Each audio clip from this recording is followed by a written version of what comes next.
हिसाब से प्रशांत किशोर जैसे बेहतर नेता अगर गांधी मैदान के गांधी जी के मूर्ति के नीचे बैठ करके 5 दिन से आमरण अनशन कर रहे हैं और उनको उठा करके जेल भेजा जा रहा है और गरीब मजदूर के लड़कों पे लाठी चलाया जा रहा है, ये याद रखें। संविधान के मानकों को देखें तो वो मानक ये कहता है कि आप आंदोलन कर सकते हैं, आप किसी मुख्यमंत्री के सामने अपनी आवाज को मजबूती से उठा सकते हैं, आप किसी मुख्यमंत्री और प्रधानमंत्री के सामने काला झंडा लेकर के कूद सकते हैं, आप किसी मुख्यमंत्री और प्रधानमंत्री के सामने आप अपनी बातों को मजबूती से रख सकते हैं, चाहे उसके लिए कोई भी काम करना पड़े।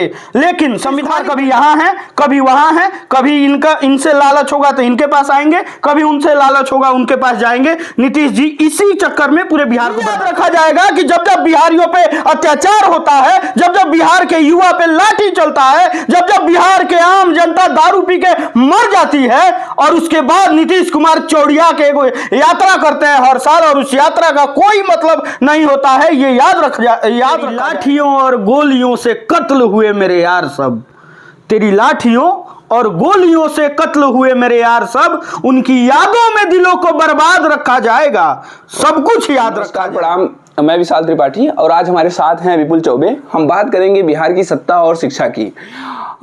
विपुल, मैं आपसे पूछना चाहूंगा कि एक तरफ बिहार की सत्ता हिली हुई है, दूसरी तरफ शिक्षा हिला हुआ है। शिक्षा को सुधारने के लिए प्रशांत किशोर आते हैं मैदान में और उनको उठा के जेल में बंद कर दिया जाता है। इसके बारे में आप कुछ कहना चाहेंगे?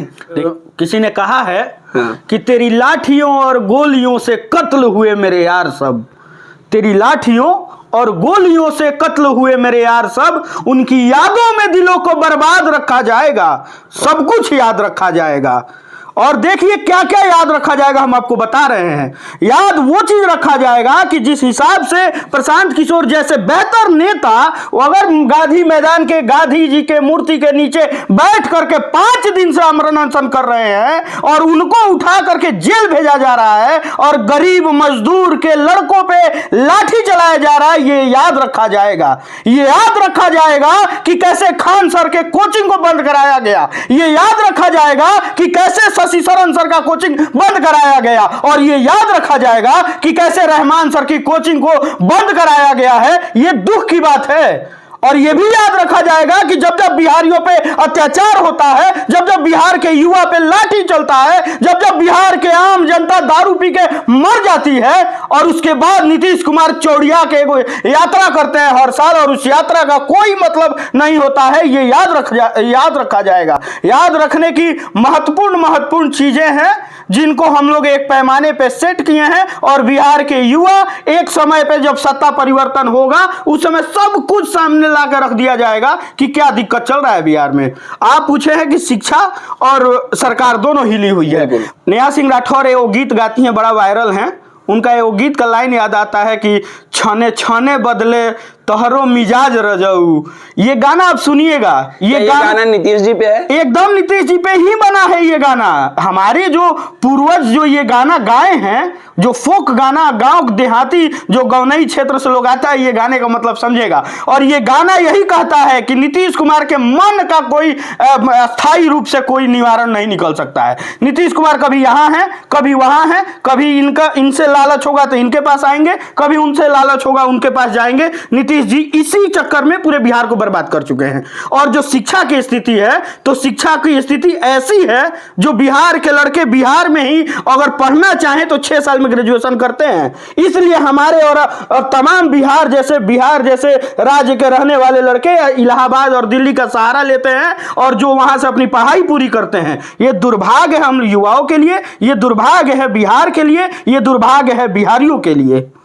प्रशांत किशोर की जेल यात्रा पे कुछ बोलिए आप। देखिए, सबसे पहली बात कि कोई आदमी संवैधानिक रूप से बिहार के एक बड़ा सा मैदान में बैठ करके आंदोलन कर रहा है। आंदोलन का जो मूलभूत ये कहा जाता है, नियम कहा जाता है, उसके अगर हम अपने संविधान के मानकों को देखें तो वो मानक ये कहता है कि आप आंदोलन कर सकते हैं, आप किसी मुख्यमंत्री के सामने अपनी आवाज को मजबूती से उठा सकते हैं, आप किसी मुख्यमंत्री और प्रधानमंत्री के सामने काला झंडा लेकर के कूद सकते हैं, आप किसी मुख्यमंत्री और प्रधानमंत्री के सामने आप अपनी बातों को मजबूती से रख सकते हैं, चाहे उसके के लिए कोई भी काम करना पड़े, लेकिन संवैधानिक तरीके से। अब हमको बताइए कि प्रशांत किशोर कहां गैर संवैधानिक तरीके से भूख हड़ताल पे बैठे थे? उनके साथ लगभग 200 से 500 लोग उनके साथ आंदोलन पे बैठे हैं जो भूख हड़ताल कर रहे हैं। इस कड़ाके की ठंडी में रेशमी रजाई में तेजस्वी यादव लिपटे हैं। इसी ठंडी में नीतीश कुमार रेशमी रजाई में लिपटे हैं। समझिए कि उनके रजाई का एक एक धागा भी कितना महंगा होगा।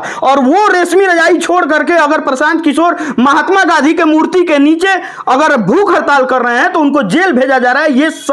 ये सरासर हिटलर नीति है बिहार में। और जो सत्ता पक्ष में जो लोग हैं और विपक्ष में एक प्रशांत किशोर ही अभी मुखरता से आवाज उठा रहे हैं। जो विपक्ष में तेजस्वी यादव उनका कोई पता होता नहीं है।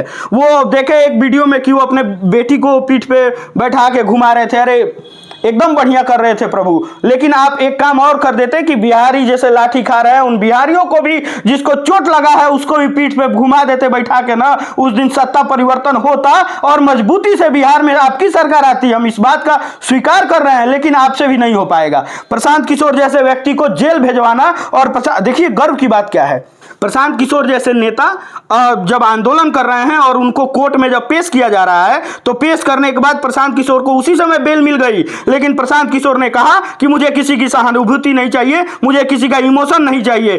अगर शर्त पे बेल होना है तो हमको बेल नहीं चाहिए, हमको जेल भेज दीजिए। तो कोर्ट ने उनको जेल भेजा, लेकिन जेल जाते जाते बेऊर जेल पे एक नोटिस पहुंच गया कि प्रशांत किशोर की सारी शर्तों को मान करके उनके आंदोलन को बरकरार रखने के लिए उनका जमानत एकदम बिना किसी शर्त का उनका जमानत किया जाता है। और प्रशांत किशोर बाहर आ गए हैं। खुशी की बात है, बिहारियों की ताकत है कि प्रशांत किशोर जैसे व्यक्ति अगर एम्बुलेंस में बैठ करके महात्मा गांधी के धरना स्थली से वो उनको एम्बुलेंस में बैठाया गया और एम्बुलेंस में बैठ के जब वो जेल जा रहे थे तब उनके समर्थकों ने उनके सामने खड़ा होकर के इतनी मजबूती से उनकी लड़ाई लड़ी कि आज प्रशांत किशोर जेल से बाहर आ गए हैं। इसके लिए तमाम बिहारियों को धन्यवाद रहेगा।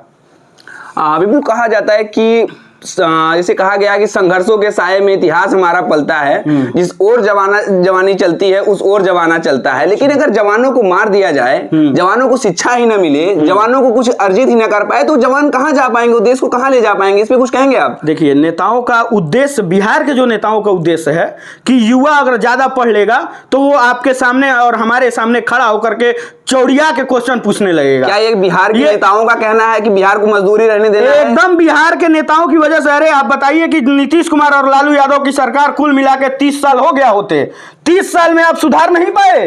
30 साल में जबकि 16 चीनी मिल को बंद कर दिया गया, उसको सिर्फ चालू करवा देते तो